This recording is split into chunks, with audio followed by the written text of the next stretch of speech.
Hi, my name is Jade Barrett, and I'm from the Great American Bridge Tour, and I've been playing forever. So long that many of the conversations that I've had at tournaments start with somebody I know coming up to me and saying, "You hold four small, three small, five small, and stiff ace."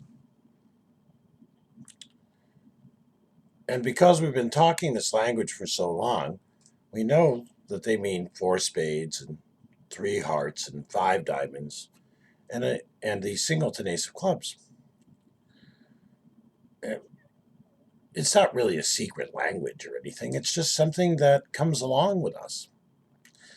It happens that as you grow in the game, you learn to discuss in these manners, to be able to interact with people you know, and even players from different parts of the world.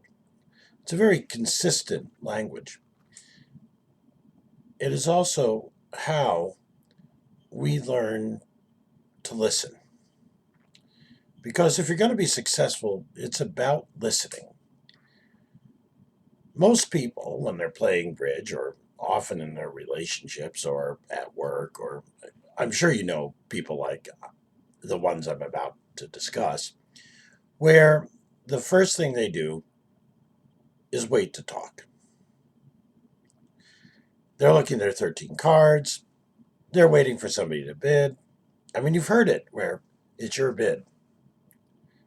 There's a reason they're anxious to get started. It's because they have something to say.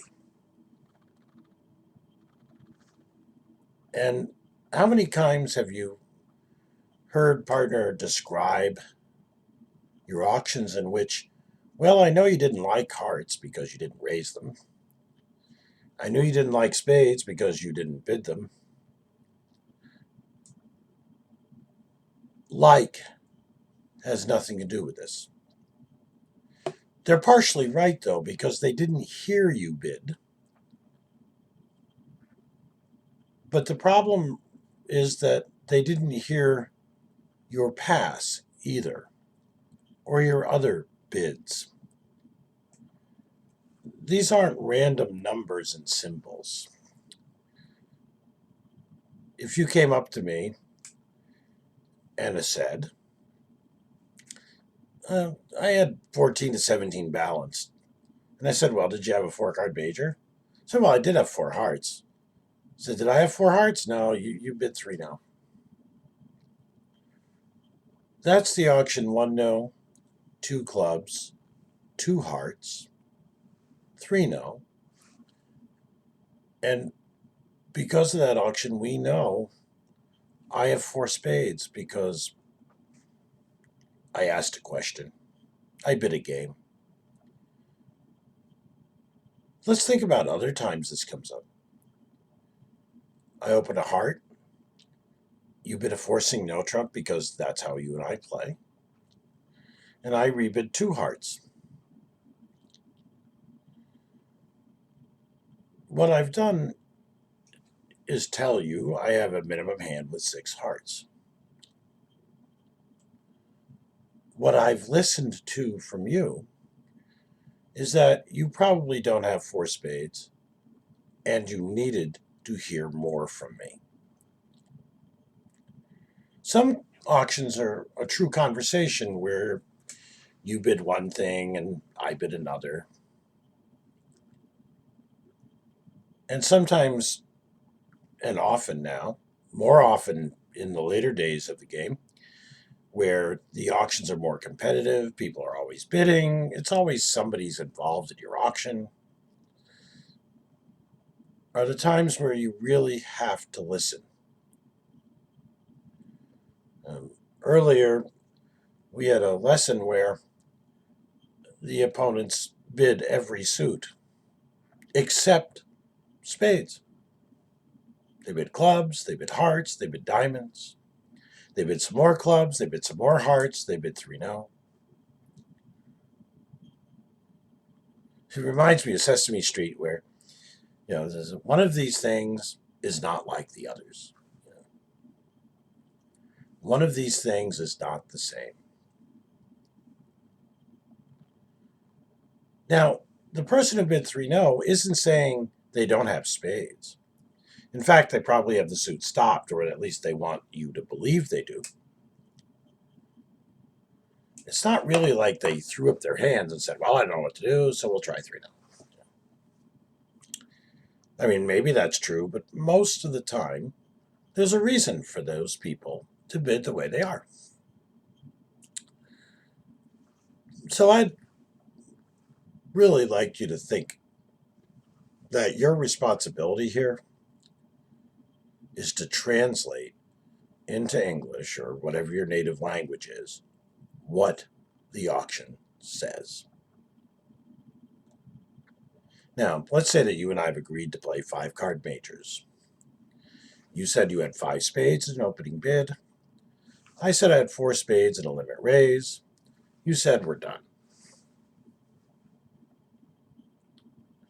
1 spade, 3 spades. All pass. How about you open a spade? You say you have 5 spades, you have a reason to open. My opponent, my right hand opponent, your left hand opponent says 2 hearts. Said I have 4 spades, but I don't have a great hand.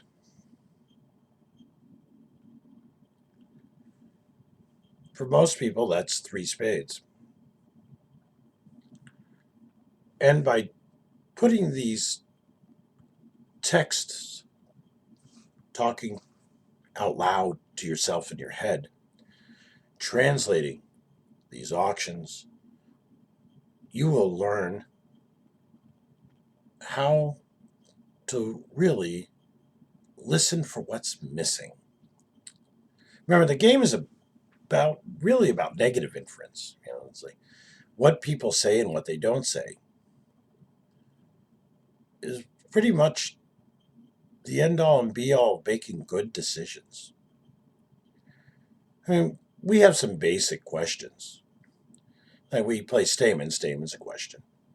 Key card is a question. Feature asking is a question. But what we're really about in most auctions is an exchange of information with everyone, with our opponents, with our partner.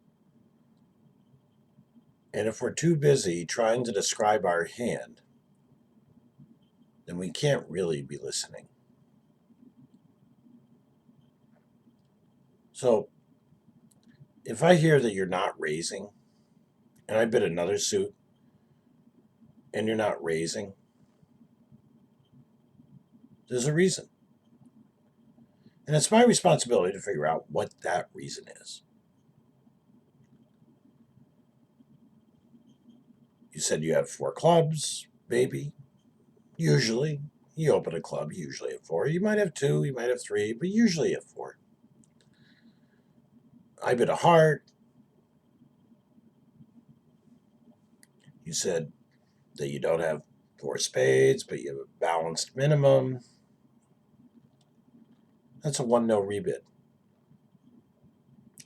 also works in card play. Like, for example, if you lead a jack playing standard leads, you're saying, I have the 10 or shortness. I don't have the queen. Or maybe you've led the 3 of hearts. If you're playing attitude leads that says you like hearts, you're leading low from interest. And what your partner should be looking at is naming what the card is and what it means. Partner led the 3 of hearts. They're interested in hearts. That's the part that's really important. It's not that it's the 3 of hearts, though that has some value, helps keep track of things, but really the message is far more important. So you play 4th best. Partner leads the 7 of spades. Now you have to wait for a bit, but at least you're in that position. 7 of spades, there's a reason. There's a reason it's being led. And what is he saying?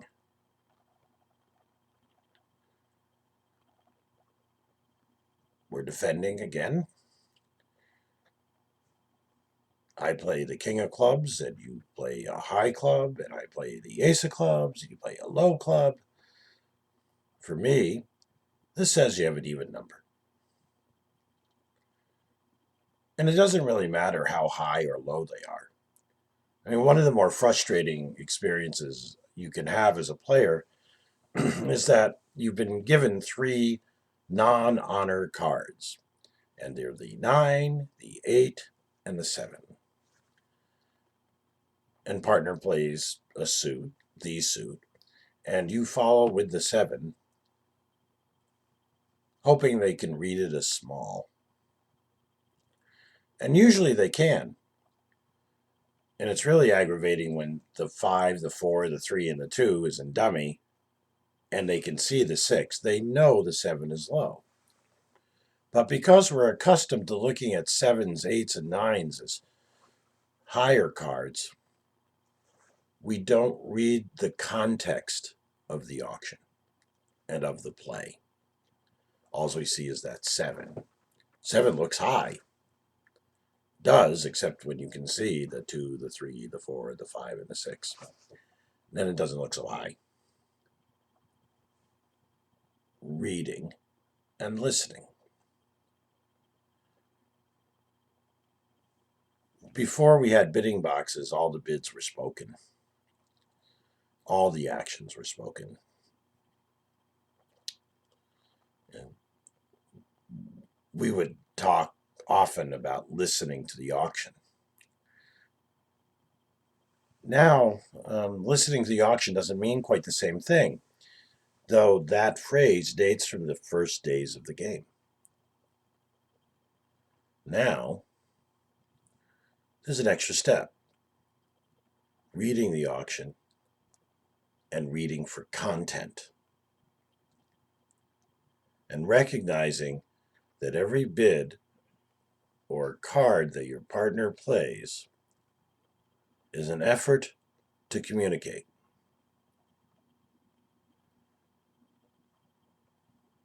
It's very important that you're both not in transmit mode. You don't want to both be waiting to talk, because you don't ever really gain anything like that. If you do okay, you're probably lucky. It's good to be lucky. Better to be lucky and good. Also, it means that during the play, when you see a card as a defender and you recognize it for what it is, and instead of saying, well, partner played a heart, maybe we should think about what heart they played and why they played it. And we're not guessing most of the time, really. It feels like it we are, but we're really not. It's one of the reasons why I like a simplified defense. Like if you throw away a card that isn't a 10 or higher, you don't want me to play that suit. Now, it might mean that you have a count number, or it might be that you're trying to create a suit preference position, but the fact of the matter is, first and foremost, don't play hearts. Don't play clubs. Don't play diamonds. It's whatever the signal means. But remember what the signal means. You threw away the 5 of clubs. What did you mean? It's a lot easier if you just have this simple agreement. First card, first discard. I don't like it. And part of the reason I don't like throwing away something I like on the first discard is because sometimes I really need that card later. And I'm sure you've all experienced watching somebody throw away the setting trick because they wanted to get their partner's attention.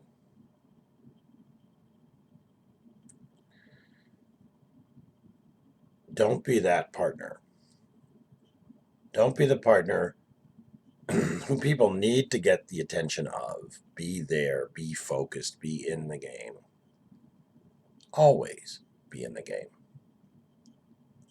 Always be listening. That's how you win. Consistently, comfortably, and occasionally, it's also how you get beat, because really good opponents are listening too. Have a great time. More of my videos are available on the Jade Barrett channel. Have a great tournament.